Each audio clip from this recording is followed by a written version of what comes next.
You know, I didn't expect this video to be a deliberate hate campaign against both ASUS Armory Crate and laptop thermals as a whole, but unfortunately that is how we felt by the end of the video. Sometimes I just put like background or something like that, doesn't... Yeah, there we go. That's good. Yep, that's good. In this episode of PC Sherpa, we're going over laptop thermals with a laptop user.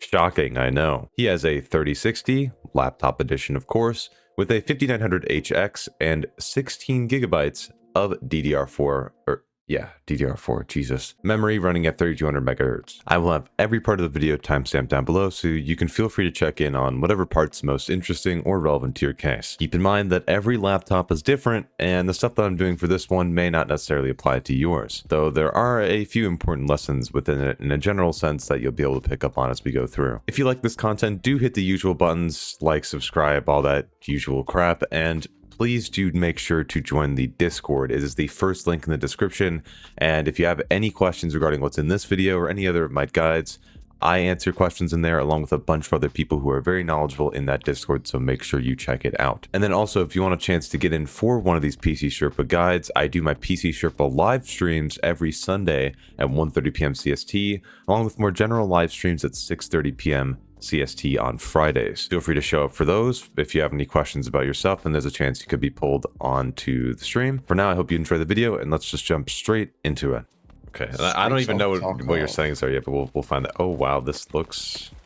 I mean, I can see you got some PostFX going, but this looks flat as fuck. If you want to go towards a place in the road where we can actually see some like some distance away. I tend to go near like Lexos and look down towards Cardinal, but this performance, I think you're thermal throttling right now. You think it's actually the temperature? I really think you're thermal throttling right now. This performance should be on offline streets. This should be at least in the 60s. You see how your clock... You see that drop there as well? Yeah, but you see how your clock speeds are jumping all over the place on your for your CPU. I definitely think you're thermal throttling right now. Do you have the laptop just like flat on a desk right now, or like what's the... No, I have it on... I have a stand for it. Okay. That has like a grated bottom so that air can actually get to it. Yeah. I can fuck with all my fan stuff. Oh, do you have it like specifically quieter right now? No, it's Armory Crate or something. Yeah. Oh, ew. Armory Crate. We'll help you with that. Yeah, I know. It's rough. But the biggest thing is definitely, you see, look at that. Oh my God, it's jumping all over the place. I want to try to fix that as soon as possible. Because I mean, I know it's a laptop, but making sure that has some thermal headroom. Like, you're not going to hit, say, like 60C or whatever, right? But I would like you to be more comfortably, yep, okay, I can speak English, at like 85 degrees Celsius or like 80 degrees. Yeah. Because thermal throttling for AMD CPUs normally is around 95 degrees, and Intel normally sits around 100. It's pretty close somewhere in there. We could confirm it through an application, but I'm almost certain via how your clocks are behaving with MSI Afterburner that some shit's going down. So to note in the video, we're gonna... I may just cut a good bit of this out to try and figure out how we could get the thermals out, but if there's anything interesting in there, I'll still leave it in. And let me look up the boost clock on the 5900HX. Hold on, HX. Yeah, I was gonna say I don't know what is going on in this application. It's funny you talk about the Ryzen 9 5900HX has a 16 whatever and operates at 3.3 gigahertz by default, but can boost up to 4.6 gigahertz. Okay. That's a little bit lower, and that was a little bit of an understatement. See, that clock was low, and those temperatures were a little high, but I kid you not, when we spent the next 2 hours, yes, 2 hours, going back and forth within Armory Crate, the joyous software that it is, attempting to manage the power in some way to get the computer to not try to off itself. It went pretty well. What I'm going to show you next is the product of us attempting to tweak the suspended power limit, among other things, to try and get the CPU to use less power, and then subsequently show what we did with the GPU to try to reduce power consumption there as well. And that helped a decent bit, as you'll see in a moment. But if you're asking, No, I am not editing through those 2 hours of footage because I don't even know what to say to that. Like, why would you even say that? Are you crazy? Is that? I mean, Is that running better? I don't want to benchmark the hideout, but that's running better, right? I think that's running better. Oh, this is pissing me off now. There's no way. No way. It is. No, it does. It might be running better. Like, actually. Let's and it's see. Running okay. Hop into that streets right now, and we'll see what we're dealing with.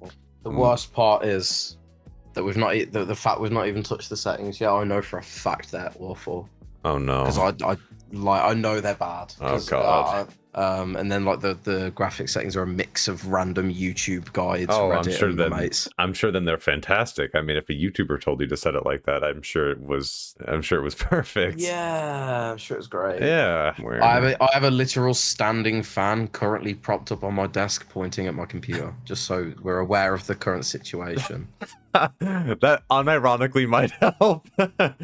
It clearly is doing something right. Look at your performance already. It is actually. It feels like it's running better. By the way, just saying, putting that out there, which is insane to me. I've given it less power and it's gone. Yeah, that's great. From here we are. Here we go. Here we are. It's time. It's finally time, guys. It's finally time. Let's pull up those settings. Let's take a look. Let's do it. Let's do it. Okay. Okay, this is all right. All right. Yep. Yep. What I wanted to ask actually, what's the automatic RAM cleaner? What does that even mean? Should it be on or off? Okay, so automatic RAM cleaner is not inherently automatic. It asks, so essentially, whenever you press escape while you're in raid, it pauses the game process for a moment to do some garbage collection. You don't need to worry about the details of how that works, but it does some garbage collection. It cleans out some memory, that like some active in-use working sets for the game, and then once it cleans out what it doesn't need, then it presumes the game and then clears the allocation over time, and that's whenever you hit escape when you have it on. It also does significantly decrease the amount of RAM that's being used when you load into a raid. Since you're at 16 gigs, it might be useful to run to make sure you don't dip to the page file as often. But what you could do if you really felt like it is, like, say, have it on when you start a raid and then, you know, turn it off when you get into raid or something like that, or like or like if you're noticing your RAM's getting super close, you can literally you can do it right now if you want. You can check automatic RAM cleaner, hit save, it's going to freeze, and then go back and disable automatic RAM cleaner, and then you're done, and it'll just it has dropped. Yeah, and it'll just keep dropping for a little bit. Oh wow. Okay, yeah. Let's go ahead from here. We'll talk about only use physical cores later. I'm assuming you probably have installed Process Lasso and had some issues with that if you've been following, you know, YouTuber guides and stuff. Do you have that on your system? Nope. Okay, that's awesome actually, because then I can take you through that fresh, and then maybe we can isolate some stuff so that that armory crate, for instance, isn't fucking with your game. This is specifically welcome to fuck armory crate video. Go to graphics next. This is going to be the big one. Oh, no. Oh, no. Oh, God. Okay. Oh, God. No, hold on. I just got to get up real quick. Yeah, we got some work on that one. Sorry, I just had to say a prayer. We're back. Yeah, scroll down. That's fine. That's fine. Yeah. Okay. Okay. Oh, okay. And do you use any PostFX? Okay. Okay. All right. Okay. All right. Let's get out of this menu for just a second. And let's look at how the game looks right now. I just want to see what we're sitting at right now. 50, so it's like just above 50. Okay. All right. Now let's change some stuff around. So first things first, in your settings, let's take object LOD quality. Let's slide that bad boy down to 2.5. Just whoop. And you can save that and go back in game. That controls the distance at which the LOD, or level of detail, hence the name, quality, hence the name, gets reduced. This can be for a variety of objects in the games. One of the easiest objects to see it with is normally trees, because after a certain point, they hit like a threshold where they turn into a lower quality 2D sort of sprite instead of the actual tree. And that slider controls the distance at which that occurs, among, you know, other LOD quality switches. Overall visibility, you'll be my guinea pig for this. Turn this down to 1500 real quick. 1500. That's the max you ever really need and save. Yep. Okay. It doesn't really affect performance, but that controls, like, say, set that down to 400 and then play I Spy. Yep, hit resume. So you see the difference? It's pretty... no, just like straight ahead, actually. Just straight ahead. You see that horizon? Memorize that horizon, okay? You see that? Now go back and set the overall visibility back to where you had it, 1500. You see the... Oh. Yeah. Yeah, you see the yeah, that's okay. Yeah. Yep. So that explains that one. Oh yeah, that's why I wanted to talk about the texture quality. With your 16 gigs of RAM and your 6 gigabytes of VRAM, running at low texture quality may help you with how smooth the game feels, as you'll have more RAM space to work with, because the texture quality not only affects your VRAM but also affects your RAM usage, especially if your VRAM is spilling over into your system memory, which it looks like it is right now, because you have six gigabytes of VRAM, by the way, and you can see in Afterburner that the allocation at least is at that full 6. Having that extra memory to work with will be nice, especially if you're doing stuff like streaming while also playing the game. Having that memory will be very useful. Although I did hear, and I don't know if this is a myth,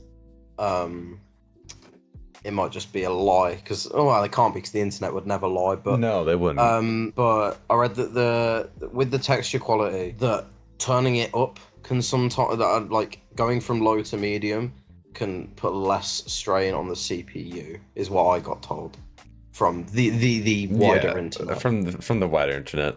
I have no proof to show that is the case. Okay. I think the misnomer with where that's from is with MIP streaming, because with MIP streaming, to explain that setting, the CPU is in charge of that process. And to explain the process, it's where textures are dynamically swapped out between lower and higher quality depending on if you're looking at them, and that's in an attempt to save on VRAM memory at the cost of some CPU performance. The CPU shouldn't be having to worry about doing that dynamic shifting when MIP streaming is not enabled. So I don't think, just like from a logical perspective, I don't think that's the case. I haven't benchmarked it to tell you if that's true or not, but I do know that's how MIP streaming works, and if that's not on, then I don't see any reason why that would be necessarily the case. But I know the same thing has been said about shadows quality as well, but I did make an entire video about that, essentially saying it's not really a thing either. What I would say, if you want the game to look a little bit better, is I would set on HBAO. HBAO means horizon-based ambient occlusion, gibberish, which essentially means it puts pretty little shadows around things that are close to you, like detail shadows. So like set it to max performance and you should be able to see it pretty quickly. Yeah, so set that like that. It just adds that slight amount of detail that I think looks very pretty. You can also see, like, if you walk over to that, you just aimed at it to the right, by where the ambulance is, you can see that wall right there. You should be able to see, like, where the trash bags meet the wall right there. Yeah, you see how see that? Oh, yeah. Mm-hmm. Yeah. It feels, I know it's crazy. It feels more 3D. Yeah, I know. Right. Yeah, there's actual, like, depth, right? It doesn't look like Quake, right? There's like actual shadowing to things. Yeah. Next thing on the agenda, then, I would switch, just in case it becomes an issue, I would switch SSR to low, just to keep screen space reflections present, but not to be a pain. Reflex right now, as you might have heard, there's some FPS issues with that. I did make the community post in the announcement to let people know about that in the tweet. BSG knows about it and they're working on it. So if it wasn't bugged, then I would recommend probably having it on. But right now, because it's bugged, I would recommend it off. Whenever they fix it, then it should be okay to run on again. It's got some issues right now, Tarkov, though, and I sent a bug report to the devs and they're aware of it. It's a pretty quick turnaround for a response from them, so that was good. And then I'll put this disclaimer in there. Full screen's technically best, blah, blah, blah, blah, best latency. Who cares? Keep it on Borderless. Go to PostFX. And in here, go to visualize real quick. Okay, so you're not running into any GPU limitations right now, but if you were, I would say, just to let you know, that adaptive sharpen and clarity are the ones that affect GPU bound performance. So if you felt like setting those both to off, you would see that your GPU usage would go down quite substantially. It needs to be at 0 for clarity, not negative 100. Let's see, the next thing I want to try to do, an attempt to, try to isolate Tarkov. You have enough cores to try it. It won't hurt at the end of the day. Let's try to do process Lasso. Okay. And the Lasso we did over the next about 20 or 25 minutes. I walked him through setting up process Lasso. We took out our personal grudge against ASUS Armory Crate and put Tarkov on the last 7 cores. We just put some extra tasks on the first core that were in the background, just as we said, ASUS Armory Crate, along with just some random other background tasks that we didn't need to interact with at all. He could have possibly done a 5 and 3 split and put some more applications on there, but I was just doing it simply and guiding him through how to do it. If you're interested on setting up process Lasso, I already have a couple guides on doing that, especially with CPU Affinity, and I will link those down in the description. But to save time, let's look at what happened when he actually got into the raid here. This is a live scav on streets with the 30 watt power limit for the CPU, as I said earlier in the video. That's probably the lowest temperature I've ever seen on your CPU, actually, ever. Yeah, and it's in actual raid. Yeah, I don't know if this would help, but because of how closely interconnected the cooling system is for your GPU and CPU, you could always try to lower settings even more and try to reduce GPU load even more in an effort to try and reduce the thermals of your CPU. I don't know what the cooling solution is though, so I don't know how they designed it. Nice. Well, it's running better than it was before. I'll tell you that for free. Yeah. I say like in raid, it's running a lot better than it was. I want to check. We can actually check if you want to see if the thermals make any difference. Go into your. It's gonna look like shit, by the way. Just ignore it for a little bit. Go into your settings. And this will absolutely kill the GPU usage. Go to graphics. Set DLSS to balanced. And get ready for fun. Oh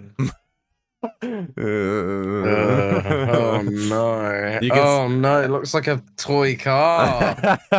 Whoa. Looks like a Hot Wheels, man. It's taking a percentage. It's rendering at a percentage resolution below your native resolution. So I believe this is 60% or roughly 60% of your actual of 1080p, and then it's attempting to upscale that image to 1080p. Ooh, wait, that might actually run even lower. But look at your thermals. Yeah, that actually helped. Look. Yeah, that's crazy low. Okay, so that if you're ever noticing your CPU's thermal throttling, you might want to try running DLSS at quality, and that might help a little bit. Set DLSS to quality. Try that. Yep. It's not as bad. Yeah.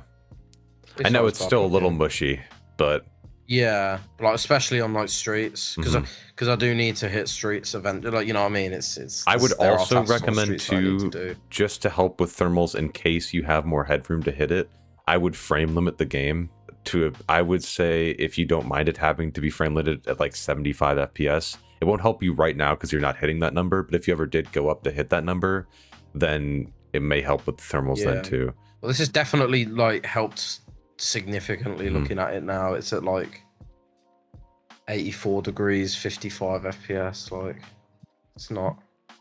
Yeah, it drops a bit when I look over here, but it's not. Not terrible.